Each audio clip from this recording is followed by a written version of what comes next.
सभी को नमस्कार। अभी आप लोगों के माध्यम से ही लगातार वो लोग देखते रहे कि अखबारों में आप लोगों ने ही पीएससी में जिस प्रकार की अनियमितता चल रही थी उसको लगातार आप लोगों ने उठाया है। हम लोग रोज आप ही के माध्यम से शुरुआती दौर में देखें कि किस तरह की स्थितियां निर्मित हो रही हैं और पूरे छत्तीसगढ़ के युवा साथी अलग अलग तरीके से अप्रोच भी करते रहे कि कहाँ कहाँ क्या क्या दिक्कतें, कहाँ कहाँ क्या क्या समस्या आ रही है।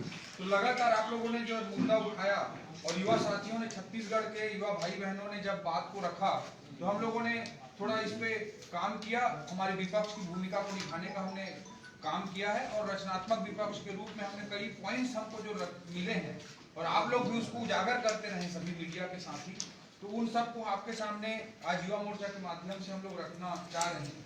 जैसा कि अमित भाई ने पहला विषय बताया कि वीरेंद्र नाम के एक लड़के ने जिस तरह से पत्र लिखा पीएससी के चेयरमैन को, ये अपने आप में बहुत ही संदेहास्पद और दुखद स्थिति है। आपने खुद देखा होगा इस पत्र को, आपने भी सोशल मीडिया में देखा होगा, छत्तीसगढ़ के हर युवा ने देखा और इस सरकार के प्रति हर एक युवा के मन में बहुत दुख और आक्रोश पनपा है। तो ये अपने आप में दुर्भाग्यजनक है। ये कैंडिडेट बोल रहा है कि मेरे पीछे में एक पर्टिकुलर रोल नंबर का विद्यार्थी एब्सेंट था और जब वो इंटरव्यू का लिस्ट देखता है तो लिस्ट में उसका नाम, उस अनुक्रमांक का नाम आ जाता है और उस अभ्यर्थी का मतलब सिलेक्शन हो जाता है। एक तरह से मुन्ना भाई छत्तीसगढ़ में पैदा हो जाता है उसके अनुसार, उस अभ्यर्थी के अनुसार। तो ये अपने आप में बहुत ही गंभीर विषय है और इसके बारे में पीएससी का जो प्रेस विज्ञप्ति आया आप लोगों के पास पहुंचा होगा, उन्होंने कहा इसको बुलाया उसको बुलाया और सब ठीक है, वो गलत बोल रहे हैं। तो ये तो मतलब खुद पे जो आरोप लगे हैं उस पे खुद ही पीएससी अपनी बॉडी खुद ही जांच करा के खुद ही घोषित कर। कायदे से पीएससी को वीडियोग्राफ सबको सार्वजनिक करना चाहिए कि उस रोल नंबर का विद्यार्थी बैठा था। इस बात को सबके सामने वीडियोग्राफी जो है, वीडियो की कॉपी मीडिया के सामने, हमारे छत्तीसगढ़ युवा भाई बहनों के सामने प्रस्तुत करना चाहिए। मैं छत्तीसगढ़ पीएससी से अनुरोध करता हूं, आग्रह करता हूं, हम लोग देखिए मूल रूप से युवाओं के भविष्य के लिए बात करना चाह रहे हैं, काम करना चाह रहे हैं। ये वीडियो जारी हो जाए तो एक जो संदेह की स्थिति और एक भ्रम की स्थिति पूरे छत्तीसगढ़ के युवा भाई बहनों के बीच निर्मित हुई है, वो नहीं होना चाहिए। दूसरा चीज मैं बोलना चाह रहा हूँ, आप सब ने खुद देखा होगा कि अभी असिस्टेंट प्रोफेसर की जो परीक्षा पीएससी ने आयोजित की, असिस्टेंट प्रोफेसर की परीक्षा जो पीएससी ने आयोजित की, उसमें 105 विषयों को, प्रश्नों को विलोपित किया गया है। 105 प्रश्नों को विलोपित किया गया है और कई अभ्यर्थियों का ये कहना है कि कई सारे स्टैंडर्ड बुक को भी बताया गया, बहुत सारी स्टैंडर्ड बुक को भी रखा गया, उसके बाद भी स्वीकार नहीं किया गया पीएससी के द्वारा। अदरवाइज ये विलोपित प्रश्नों की संख्या 200 से अधिक हो सकती है, उनका ये आरोप है बहुत सारे अभ्यर्थियों का। तो मैं इसको सामने करता हूँ, ये सारे ऑडियो नहीं आ रहा। चेंज कर लो, लेकिन इधर अच्छा ठीक है, जगह चेंज करके फिर वापस घर जाना पड़ेगा।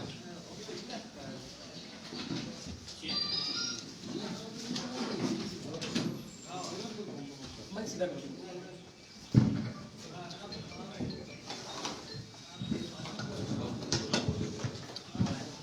तो 105 प्रश्नों को विलोपित किया गया, आप सब लोगों को ज्ञात ही है। और देखिए प्रश्नों का विलोपित हो जाना, ह्यूमन एरर हो जाना समझ में आता है, लेकिन इतनी अधिक संख्या में होना कदापि स्वीकार्य नहीं हो सकता। इसी तरह से असिस्टेंट डायरेक्टर कृषि का जो एग्जाम हुआ था उसमें से 150 प्रश्नों में 14 प्रश्न को विलोपित किया गया, लगभग 10% प्रश्न विलोपित हो जाते हैं। तो इस तरह की स्थिति निर्मित हुई है। एक उदाहरण आप लोगों ने भी देखा होगा,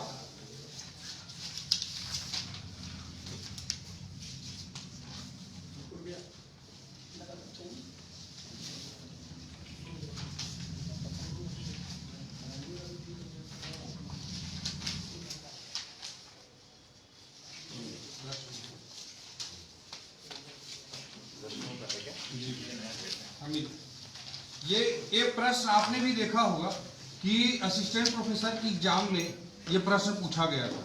ये 35 नंबर का प्रश्न था, कोई भी सेट रहा होगा। इसमें लिखाया है कि तातापानी किस जिले में स्थित है, प्रश्न पूछा गया था। और इसमें सरगुजा, बलरामपुर, जसपुर और सूरजपुर 4 ऑप्शन पीएससी ने दिए थे और इसका ये आंसर मॉडल आंसर शीट है पीएससी का। इसमें 35 का डी नंबर का आंसर शीट में उत्तर दिया गया है। डी नंबर सूरजपुर का। तातापानी छत्तीसगढ़ के हमारे बलरामपुर जिले में है। ये हर व्यक्ति को पता है, लेकिन पीएससी स्तर के एजेंसी जो कि एक संवैधानिक संस्था है और वो एक्सपर्ट्स हायर करके उनको लंबी चौड़ी फीस देती होगी, बड़ा पैसा बड़ा अमाउंट देती होगी, और इस तरह के तातापानी किस जिले में इस तरह के प्रश्न को गलत अगर आंसर दे रही है पीएससी, तो हमारे पूरे छत्तीसगढ़ के लिए दुर्भाग्यजनक है। तो इस संदर्भ में हम सभी लोग मांग करते हैं कि ये जो प्रश्न बनाया था और इसका जो भी उत्तर बनाया था उसके नाम को पीएससी को सार्वजनिक करना चाहिए और उसको तत्काल ब्लैक लिस्टेड करके उसके ऊपर कठोर कार्रवाई करना चाहिए अगर पीएससी वास्तव में अपने आप में सुधार लाना चाहता है। इस तरह की स्थिति सारे एग्जाम्स में निर्मित हो रही है कि जो क्वेश्चंस हैं वो विलोपित हो जा रहे हैं। पीएससी ने फिर विज्ञप्ति जारी किया। पीएससी ने विज्ञप्ति जारी करके कहा कि भाई जो विलोपित प्रश्न रहते हैं उनका तो हम विलोपित प्रश्न जो रहते हैं उसका हम मतलब नंबर ऐड कर देते हैं, लेकिन कौन उसको अटेम्प्ट किया रहता है, कौन अटेम्प्ट नहीं किया रहता है, इसके आधार पर स्कोर होता है, उसके बारे में कोई नहीं सोचता है। दूसरा, अगर मैं एग्जाम हॉल में, हम लोग भी एग्जाम दिए हैं, आप लोगों में से कई लोग भी एग्जाम दिए होंगे, जब एग्जाम हॉल में अब उस क्वेश्चन पे किसका कितना समय जाया हो रहा है उसको कोई कैलकुलेट नहीं करता है। ये सब दर्द विद्यार्थियों के हैं। दूसरा, पीएससी से एक विज्ञप्ति आई,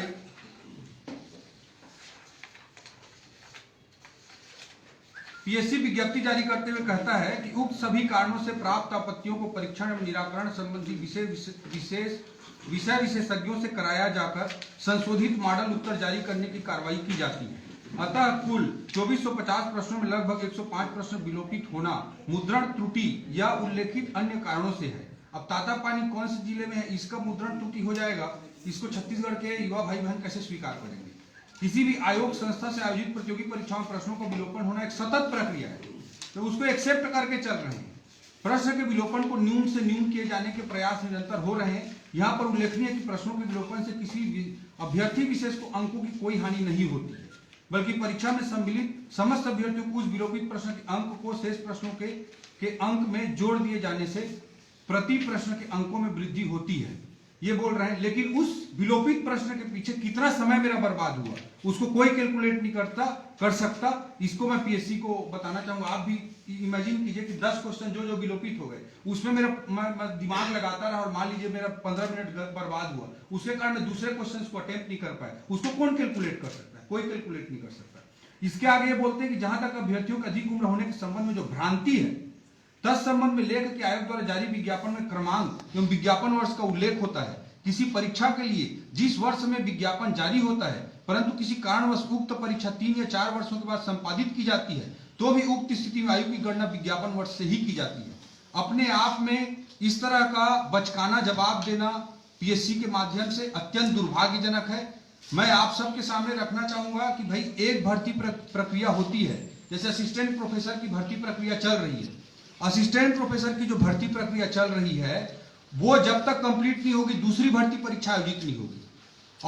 और जो दूसरी भर्ती परीक्षा के समय तक जो लोग एलिजिबल रहते, आज मान लीजिए मैं 34 साल का हूं, एक उदाहरण के स्वरूप बोल रहा हूं, मान लीजिए एज लिमिट 35 साल की है, आज मैं 34 साल का हूं, एग्जाम दिया, असिस्टेंट प्रोफेसर की भर्ती प्रक्रिया में एग्जाम दिया हूं, और मान लीजिए मेरा सिलेक्शन नहीं होता है, और चूंकि परीक्षा विलंब होती जा रही है और परीक्षा जो डिले होगी, जो विलंब होगी, उसके कारण मान लीजिए 3 साल बाद नई वैकेंसी आती है, तब तक तो मैं एलिजिबल नहीं रहूंगा। तो इसलिए हम लोग युवा मोर्चा के माध्यम से भारतीय जनता पार्टी की ओर से हमारे छत्तीसगढ़ के युवा भाई बहनों के हित में ये मांग करते हैं कि असिस्टेंट प्रोफेसर के पद जितने भी खाली हैं छत्तीसगढ़ प्रदेश में उसको जोड़ दिया जाए, क्योंकि ये इन लोगों के जो त्रुटियां हैं, गड़बड़ियां हैं, उसके कारण पूरे प्रोसेस में लगातार डिले हो रहा है, और डिले हो रहा है उसके कारण नई भर्ती में डिले होगा जब एक भर्ती कंप्लीट नहीं होगी। तो इसलिए आज ये हमारे छत्तीसगढ़ की युवाओं की मांग है, कई फोरम पर उन्होंने मांग रखा भी है। तो मैं छत्तीसगढ़ सरकार से, पीएससी से ये आग्रह करता हूं कि वे जो भी पद आज असिस्टेंट प्रोफेसर के पूरे छत्तीसगढ़ में खाली हैं उन सारे पदों को इसी वैकेंसी में शामिल करें, ताकि जो विलंब के कारण जिनका एज लिमिट बार हो जाएगा उनको इसका नुकसान न उठाना पड़े। ये हम लोग और विशेष रूप से आग्रह करते हैं। दूसरा चीज मैं आपके सामने रखना चाहूंगा,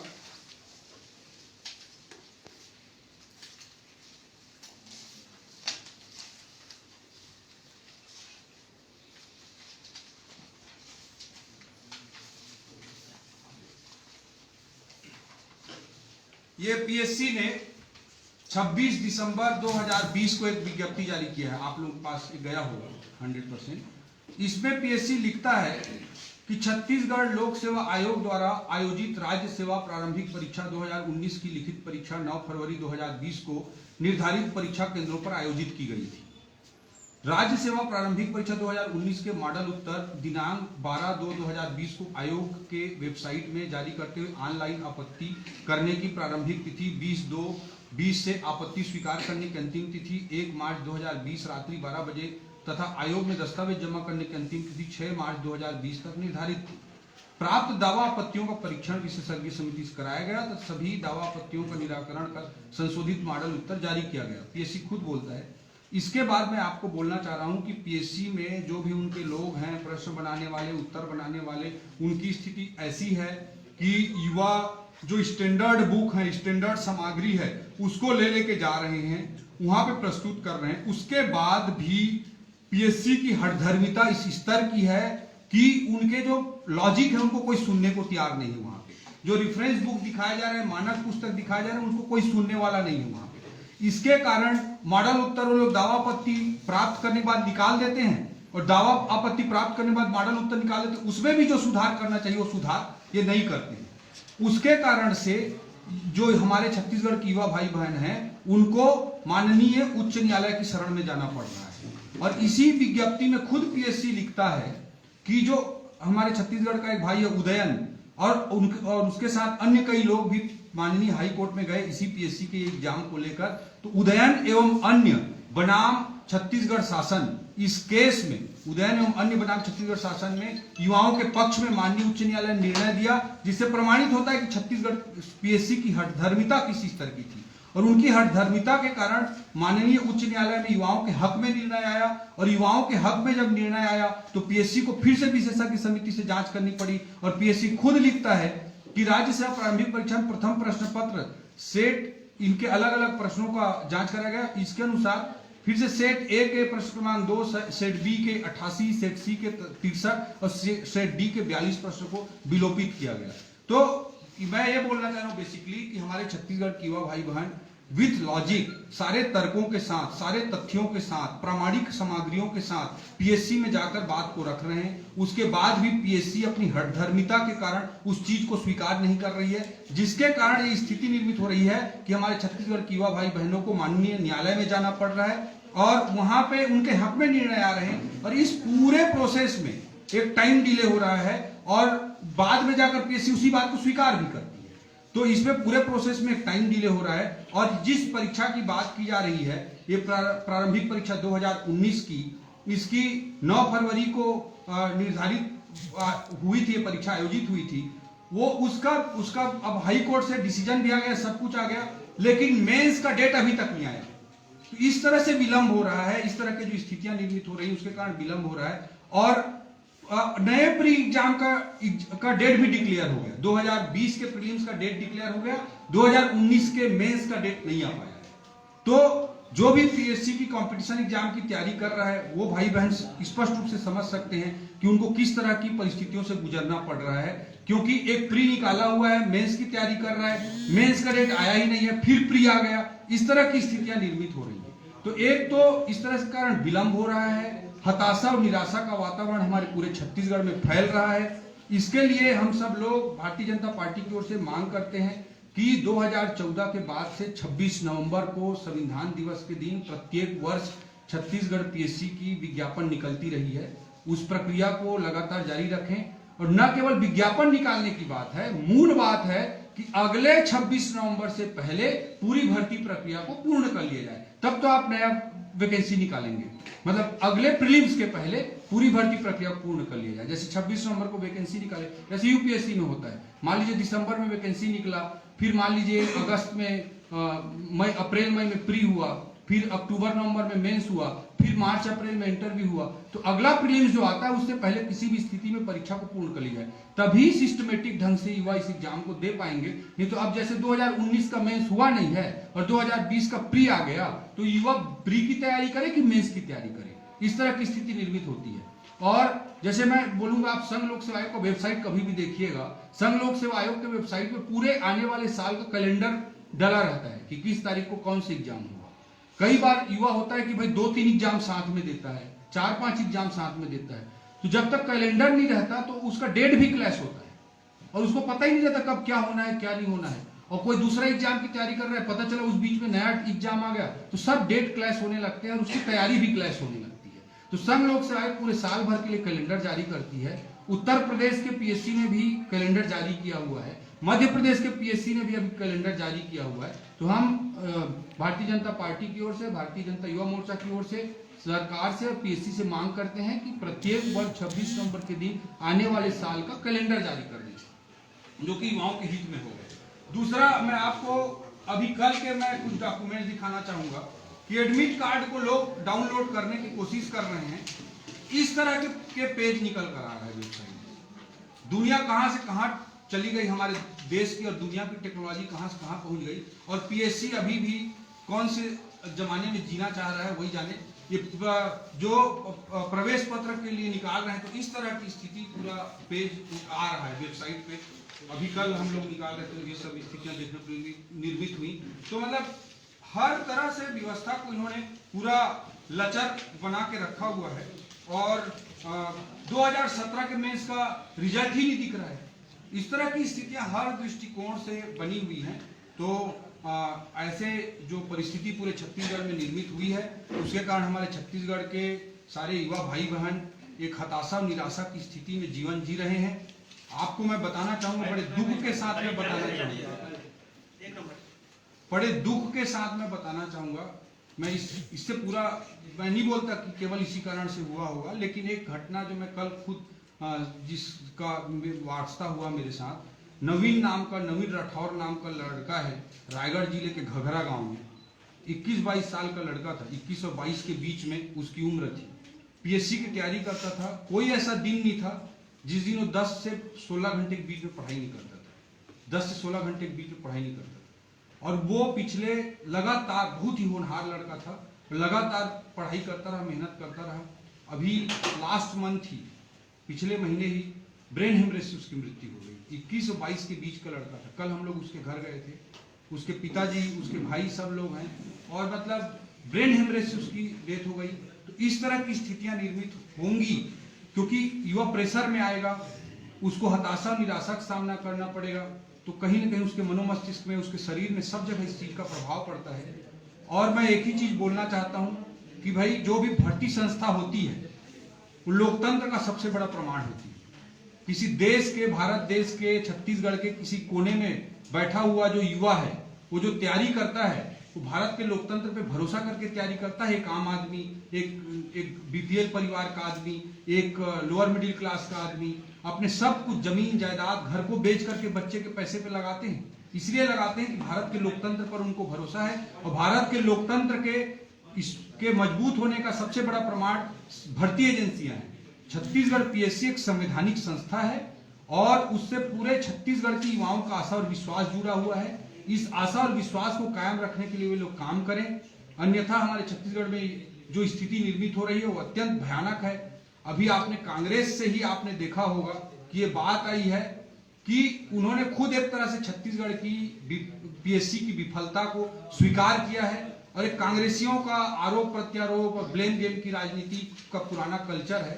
तो मैं यही कहना चाहूंगा कि अभी उन्होंने कह दिया कि भाई छत्तीसगढ़ पीएससी में गड़बड़ हो रहा है, अधिकारी लोग कॉन्स्पिरेसी कर रहे हैं। भारत के संविधान में कार्यपालिका का, राज्य कार्यपालिका का प्रमुख मुख्यमंत्री होता है, उसके नीचे में पूरी प्रशासनिक व्यवस्था होती है। आप अधिकारियों के ऊपर बात रख के अपने जिम्मेदारियों से बच नहीं सकते। ये चोर के दाढ़ी में तिनका को प्रमाणित करता है कि आपने आखिर आपने बोला कैसे। आपने अपनी विफलता को कांग्रेस ने कहीं न कहीं स्वीकार कर लिया है और अब ब्लेम गेम की राजनीति पे उतर के वो दूसरे लोगों पे, अधिकारियों पे आरोप मढ़ने का प्रयास कर रहे हैं। चाहे अधिकारी किया हो, चाहे जो कोई किया हो, लेकिन भारतीय संविधान के अनुसार राज्य कार्यपालिका का प्रमुख मुख्यमंत्री होता है। पीएससी स्वयं में एक संवैधानिक संस्था है। यहाँ कांग्रेस को आरोप प्रत्यारोप की बचकाना राजनीति नहीं करनी चाहिए। छत्तीसगढ़ की युवा साथियों के, युवा भाई बहनों के हित के बारे में सोचना चाहिए। मैं यही बात करना चाहूँ। ओपी जी, एक सवाल ये है मेरा, विजय भैया को कंप्लीट करने दीजिए, फिर सारे ठीक है। कुछ मुद्दों को लेकर विजय